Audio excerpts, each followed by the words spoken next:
So yes, sir, Mr. Johnson, let's just start by you introducing yourself just for the record Okay. and the capacity in which you'll be speaking today, the title. My name is Elsworth Johnson, and I'm speaking as a citizen of the Commonwealth of the Bahamas. Sir. And Mr. Johnson, you spoke and said that earlier that you wanted to speak about the police and the probe and everything that's going on. I guess where's your mind at with everything right now? My mind is chiefly on public confidence.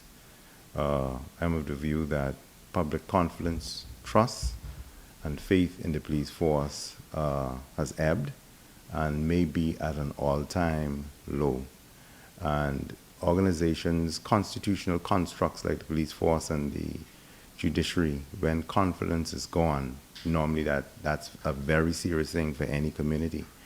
So in the circumstances, uh, I'm of the view that we may want to consider uh, a rigorous public engagement through the University of the Bahamas Bar Association or the law school, looking at the whole topic of the role and significance of the police force. Another thing that you may want to consider is whether or not at this time it may be in the public's interest to change the directing mind and will of the force, as mean the commissioner, whether or not you should retire him in the public's interest. I've heard persons saying to speak to these issues would be to thrash the police force or to undermine the police force. No such thing can be true. As long as the commentary is not defamatory, seditious, or treasonous, it's invited, expected. The Privy Council, when speaking about the judiciary, says it's not a cloistered virtue, that the average ordinary person is expected to comment on it. And that can be applied to the police force. The late Justice Isaacs, former Chief Justice of the Commonwealth of the Bahamas, said of commentary on the judiciary, he said, you can write your own judgment. And so, no, you're not undermining the police force. The police force is to engage. They have a public program. My chief concern is that almost every social sector of the country is concerned. And the way that they're speaking is they're speaking a way so that they would not be identified, because there's this concern that there may be some reprisals. The recent recordings says a lot to me, and I must admit my bias. I love the two men who is alleged to be on the tape. I must express my bias. One of them is my squad mate, but that does not change our nationalistic obligation to our country. And so I know that there's been a call over the years, even by Mr. Monroe, I hear his commentary now, for an independent body to investigate matters in the police force. I do recall the Laura Quinn, but more importantly, the Constitution. The Constitution says when there may be matters of removal or disciplinary matters, that there's a role for the Prime Minister, the Police Service Commission, and the Governor General to play. And I'm of the view, as in the past, that there needs to be an independent inquiry, separate and aside from what the commissioner is now doing. He is duty-bound to conduct his investigations. Mr. Johnson, just now you emphasized the importance of the independent body investigating, and we would have recently seen, the Royal Bahamas Police Force told persons that told the public that there will no longer be any updates into this investigation. And this came just about a week and a half after the independent body was supposed to arrive in the Bahamas to conduct their investigation. So now the public is left in limbo once again. I guess, do you believe that this is, more so helping the Bahamian public's case in saying that they are being left in the dark and there's no public trust? Public confidence is extremely important, and you have to balance public confidence and the right for the public to know with the objectivity and fairness of the investigations, yes? But I know that the public deserves an update, whether it's to say the investigations are proceeding. They do it all the time.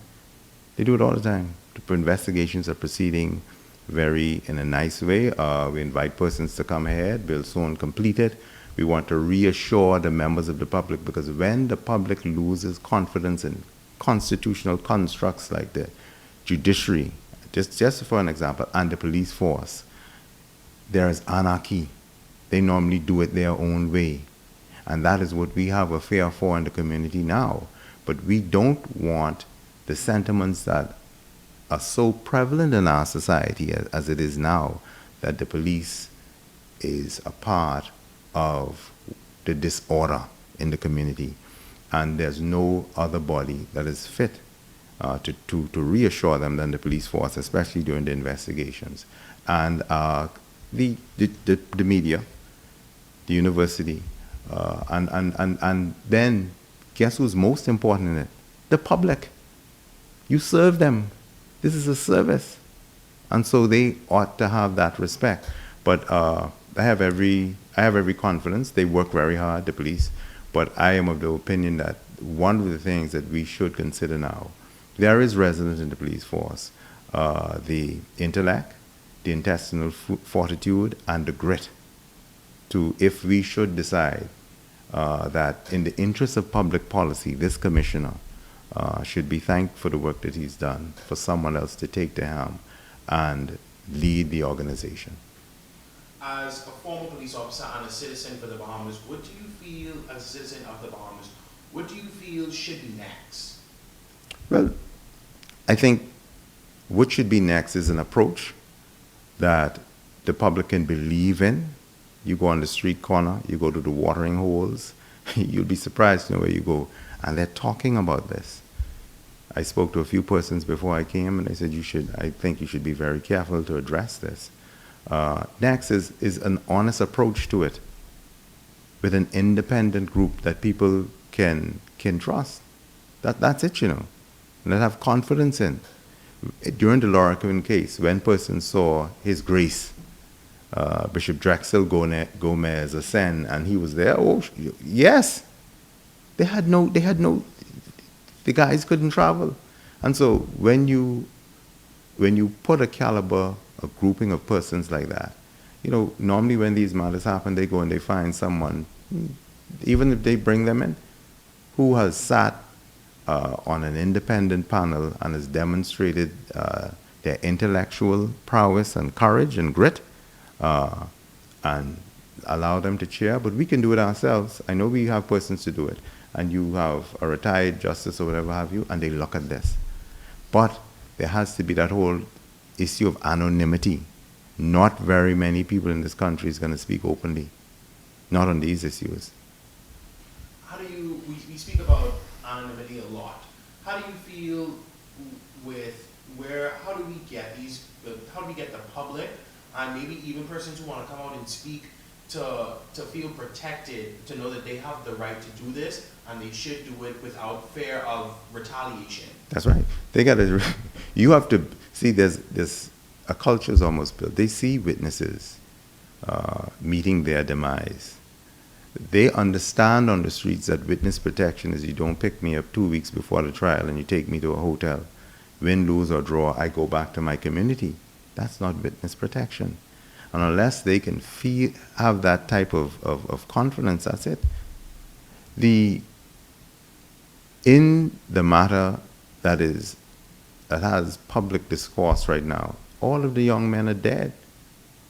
And there doesn't seem this degree of urgency to deal with it. And people are afraid. They're witnesses too, But they're gone. So you have to demonstrate to people now, not tell them you're going to do it, or they would not participate. And that's the whole issue of public confidence. Yes. Just 7 weeks ago, that's when the voice notes came out and the investigation began into everything that's going on. And now we're here 7 weeks later with this morning. Now we're seeing reportedly that another senior official in the country will be placed before the courts in regards to a murder scandal recently. And now once again the public is boxing. How can we be able to trust our government? How can we be able to put trust into those who were placed here to serve us when there are so many allegations and investigations surrounding those at the top of the food chain?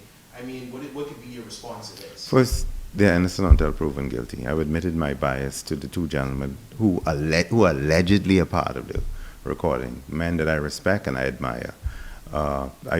You pray for them because they're innocent even for this morning until proven guilty. But for the grace of God, there go I. That's what I would say. But we have, and that's why I speak from a nationalist point of view, we have an obligation to safeguard our community so that those fundamental rights that we are guaranteed in the Constitution, freedom of movement, right to life, freedom of choice, expressions, that they are not transgressed on, and that people feel free to use them. And the only way to do that is for us to lead in that way, you know, and for when people breach those rights, that they're dealt with without fear, favor, or ill will, or malice. Yeah. Thank you. Okay. Appreciate it. Yes, sir. Covered it all? Yeah, man. I don't know how you can pack it in. Yeah. That's always the